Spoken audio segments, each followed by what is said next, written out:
Hello my dear students, तो फिर से आपका स्वागत है आपके प्यारे से यूट्यूब चैनल साइंस जंक्शन धीरज सर पर। और आज की इस वीडियो में हम लोग शूट करने वाले हैं पुत्र वियोग अध्याय का जितना भी ऑब्जेक्टिव टाइप क्वेश्चन आंसर है सबका सब, जितना भी ऑब्जेक्टिव टाइप क्वेश्चन आंसर है सारा का सारा हम लोग इस एक वीडियो में शूट करेंगे। जो विगत परीक्षाओं में पूछे गए प्रश्न है और जो संभावित प्रश्न है जो अगली परीक्षा में आ सकते हैं, उन सभी प्रश्नों को इस एक वीडियो में हम लोग संकलित करेंगे। वीडियो उम्मीद करते हैं आप स्वस्थ होंगे, मस्त होंगे। और ज्यादा समय न लेते हुए सबसे पहले प्रश्न के साथ इस वीडियो की शुरुआत करते हैं। और सबसे पहला प्रश्न है कि मेरा खोया हुआ खिलौना अब तक मेरे पास न आया, यह पंक्ति किस शीर्षक कविता से ली गई है? तो यह पंक्ति जो है वह पुत्र वियोग शीर्षक कविता से ली गई है। ऑप्शन ए इसका करेक्ट आंसर हो जाएगा। दूसरा प्रश्न है कि पुत्र वियोग से माँ का जीवन कैसा हो गया है? पुत्र वियोग से माँ का जीवन जो है वह सूना सूना हो गया है। ऑप्शन ए इसका करेक्ट आंसर हो जाएगा। 2023 में यह पूछा गया प्रश्न है बच्चों। नेक्स्ट तीसरा प्रश्न हम देखेंगे कि माँ किसके भय से माँ का जीवन कैसा हो गया है, अर्थात किसके भय से माँ का जीवन कैसा हो गया है ये बताना है। तो जो माँ का जीवन है वह शीत के डर से जो है वह कैसा हो गया है? तो किसके भय से माँ का जीवन कैसा हो गया है? तो माँ का जो जीवन है वह शीत के डर से जो है वो ऐसा हो गया है, अर्थात ऑप्शन बी इसका करेक्ट आंसर हो जाएगा। नेक्स्ट जो है वो हम देखेंगे चौथा प्रश्न। और चौथा प्रश्न है कि मैं असहाय विवश बैठी ही रही, उठ गया छौना मेरा। यह पंक्ति किस शीर्षक कविता से है? तो यह जो पंक्ति है वह पुत्र वियोग शीर्षक कविता से है। ऑप्शन सी इसका करेक्ट आंसर हो जाएगा। 4 नंबर के बाद हम देखेंगे 5 नंबर प्रश्न कि पुत्र वियोग शीर्षक कविता किसकी रचना है? तो पुत्र वियोग शीर्षक कविता जो है यह सुभद्रा कुमारी चौहान जी की रचना है, अर्थात इसका ऑप्शन बी जो है वो करेक्ट आंसर हो जाएगा, सुभद्रा कुमारी चौहान। 5 नंबर के बाद हम देखेंगे छठा प्रश्न, सुभद्रा कुमारी चौहान का जन्म कहाँ हुआ था? सुभद्रा कुमारी चौहान जी का जो जन्म है वह इलाहाबाद में हुआ था। ऑप्शन सी इसका करेक्ट आंसर हो जाएगा। 2023 में पूछा गया प्रश्न है। 6 नंबर के बाद हम देखेंगे 7वां प्रश्न, सुभद्रा कुमारी चौहान को किस पार्टी का एमएलए चुना गया था? सुभद्रा कुमारी चौहान को किस पार्टी का एमएलए चुना गया था? कांग्रेस का। ऑप्शन बी जो है वो करेक्ट आंसर हो जाएगा। 7 नंबर के बाद अब हम देखेंगे 8वां प्रश्न, सुभद्रा कुमारी चौहान किस वर्ग की कवयित्री मानी जाती है? तो सुभद्रा कुमारी चौहान जी जो है वह राष्ट्रीय भावधारा की कवयित्री मानी जाती है। ऑप्शन बी जो है वो करेक्ट आंसर हो जाएगा। 8 नंबर के बाद अब हम देखेंगे 9 नंबर प्रश्न। और 9 नंबर प्रश्न आपके समक्ष है बच्चों कि सुभद्रा कुमारी चौहान की कौन सी कीर्ति नहीं है? इसमें कौन सी ऐसी कीर्ति है जो सुभद्रा कुमारी चौहान जी की नहीं है? तो सुभद्रा कुमारी चौहान जी की कीर्ति प्रायश्चित नहीं है। ऑप्शन सी जो है इसका करेक्ट आंसर हो जाएगा। नेक्स्ट 9 नंबर के बाद हम देखेंगे 10 नंबर प्रश्न, सुभद्रा कुमारी चौहान की कौन सी कीर्ति है? अब ये बताना है। तो सुभद्रा कुमारी चौहान जी की जो कीर्ति है इसमें वो सभा के खेल है। ऑप्शन बी इसका करेक्ट आंसर हो जाएगा। 10 नंबर के बाद अब हम देखेंगे 11वां प्रश्न। और 11वां प्रश्न आपके समक्ष है कि सुभद्रा कुमारी चौहान की कौन सी कीर्ति है? सुभद्रा कुमारी चौहान जी की कौन सी कीर्ति है? तो सुभद्रा कुमारी चौहान जी की कीर्ति जो है वह मुक्ति बोध है। ऑप्शन ए जो है वो करेक्ट आंसर हो जाएगा। नेक्स्ट अब हम देखेंगे 12वां प्रश्न। और 12वां प्रश्न है सुभद्रा कुमारी चौहान के अनुसार माँ के लिए अपने मन को समझाना कब कठिन हो जाता है? तो माँ के लिए अपने मन को समझाना तब कठिन हो जाता है जब उसके पुत्र की मृत्यु हो जाती है। ऑप्शन सी इसका करेक्ट आंसर हो जाएगा। 12 नंबर के बाद 13 नंबर प्रश्न देखेंगे कि पुत्र वियोग शीर्षक कविता में कवित्री का खिलौना क्या है? तो कवित्री का जो खिलौना है यहाँ पर वो उनके छोटे जो है वह क्या है?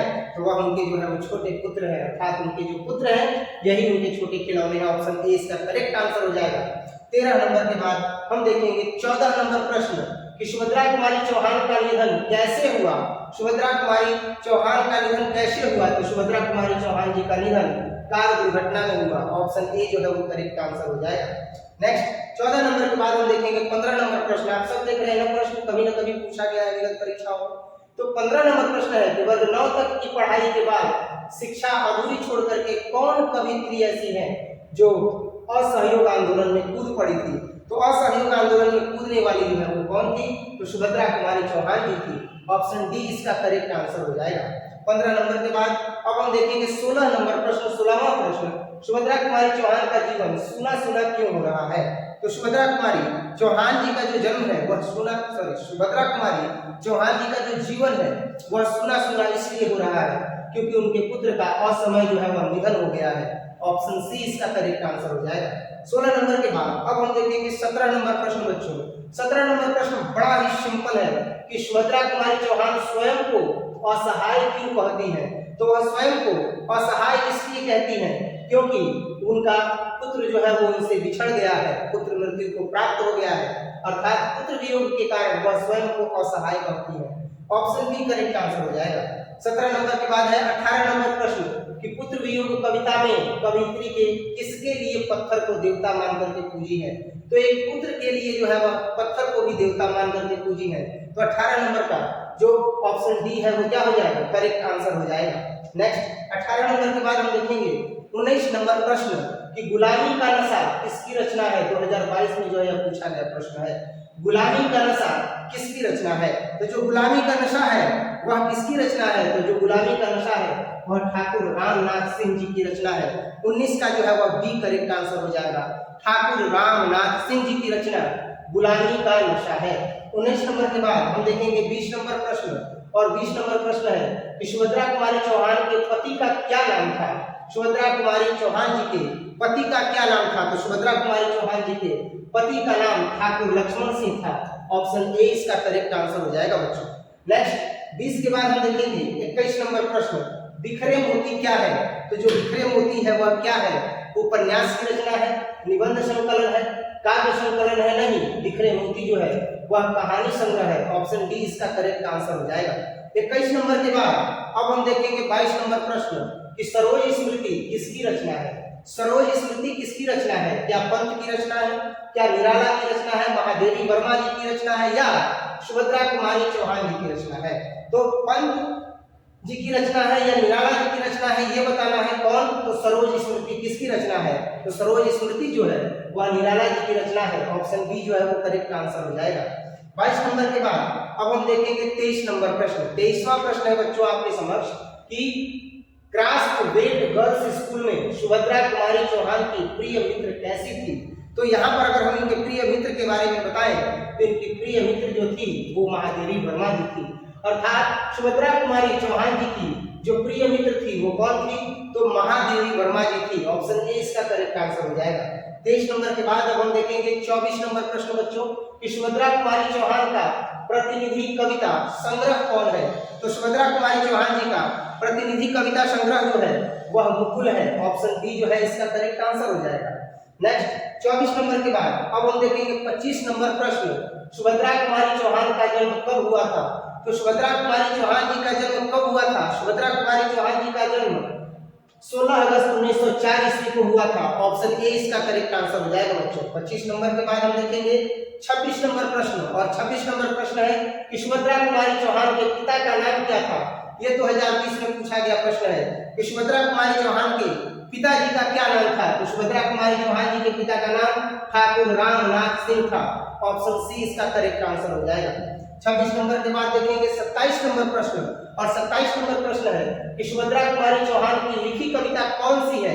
2023 में यह पूछा गया प्रश्न है कि सुभद्रा कुमारी चौहान जी की लिखी हुई कविता कौन सी है। प्यारे नन्हे बेटे, पुत्र वियोग, हार जीत, गांव का घर, कौन सी रचना जो है वह सुभद्रा कुमारी चौहान जी का है। तो सुभद्रा कुमारी चौहान जी की जो रचना है वह पुत्र वियोग है। ऑप्शन बी इसका करेक्ट आंसर हो जाएगा। 27 नंबर के बाद अब हम देखेंगे 28 नंबर प्रश्न कि पुत्र वियोग शीर्षक कविता किस काव्य संग्रह से ली गई है। तो पुत्र वियोग जो शीर्षक कविता है वह किस काव्य संग्रह से ली गई है। तो यह जो ली गई है वह मुकुल से ली गई है। ऑप्शन सी इसका करेक्ट आंसर हो जाएगा बच्चों।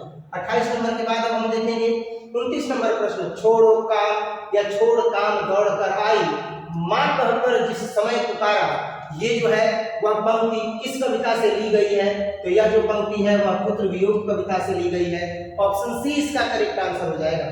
29 नंबर के बाद अब 30 नंबर प्रश्न जो है वो हम देख रहे हैं बच्चों और 30 नंबर प्रश्न जो है वो आपके समक्ष है और ये इस एक्सरसाइज का लास्ट जो है वो क्वेश्चन है कि पुत्र वियोग किसकी रचना है। 2021 में यह प्रश्न जो है वह आया हुआ है कि पुत्र वियोग किसकी रचना है।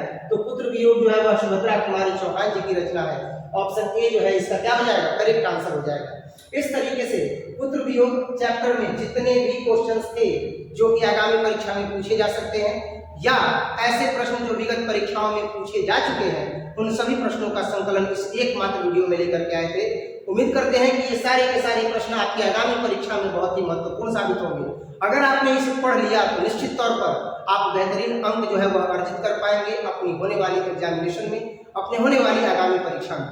बाकी उम्मीद करते हैं कि आप स्वस्थ होंगे, मस्त होंगे और आप अपनी सेहत का जरूर ख्याल रख रहे होंगे। स्वस्थ रहना सबसे ज्यादा जरूरी है, परीक्षा की तैयारी भी करना जरूरी है। और अब तो परीक्षा का जो है वह डेट भी निकल गया है, तो जो बच्चे नहीं पढ़ रहे थे, जो बच्चे तैयारी नहीं कर रहे थे, उनसे सिर्फ एक ही चीज कहना है कि अब नहीं तो कभी नहीं, मन लगा करके पढ़िए, समझ में आ रहा है? और मन लगा करके पढ़िएगा तो बहुत ज्यादा फायदे में रहिएगा। परीक्षा के भय से आपका बैकलॉग ज्यादा इकट्ठा है तो आप उसे छोड़िए नहीं, जितना बैकलॉग है दिन रात एक कर दीजिए, उसे कंप्लीट कीजिए। आपके पास एकमात्र समय है दिसंबर और जनवरी माह का। फरवरी में तो एकदम एग्जामिनेशन 1 फरवरी से ही स्टार्ट है, तो इस वजह से आप मन लगा करके पढ़िए। और सच है, मानव में बहुत शक्ति होती है, वो जब ठान लेता है तो जीत जाता है। तो ठानिए इस चीज को। और इसीलिए मैं रामधारी सिंह दिनकर जी की जो है वो कुछ पंक्तियां जो बार बार मैं कहता हूँ उसे गुनगुनाना चाहता हूँ, सिर्फ और सिर्फ आपके लिए। है जब विपत्ति आती है कायर को ही दहराती है, सूरमा नहीं विचलित होते, धीरज धीर नहीं खोते, विघ्नों को गले लगाते हैं कांटों में राह बनाते हैं, विघ्नों को गले लगाते हैं कांटों में राह बनाते हैं। है कौन ऐसा विघ्न जग में जो टिक सके वीर नर के मन में, खम ठोक ठेलता है जब नर पर्वत के जाते पांव उखड़। सच है मानव जब जोर लगाता है पत्थर पानी बन जाता है, मानव जब जोर लगाता है पत्थर पानी बन जाता है। लगाइए जोर, जितनी जोर है उतना लगाइए और अपने बैकलॉग को कंप्लीट कीजिए। अभी नहीं तो कभी नहीं। और मिलते हैं इसी तरह के बेस्ट कंटेंट के साथ अगले वीडियो में। स्वस्थ रहिए, मस्त रहिए, तब तक के लिए जय हिंद।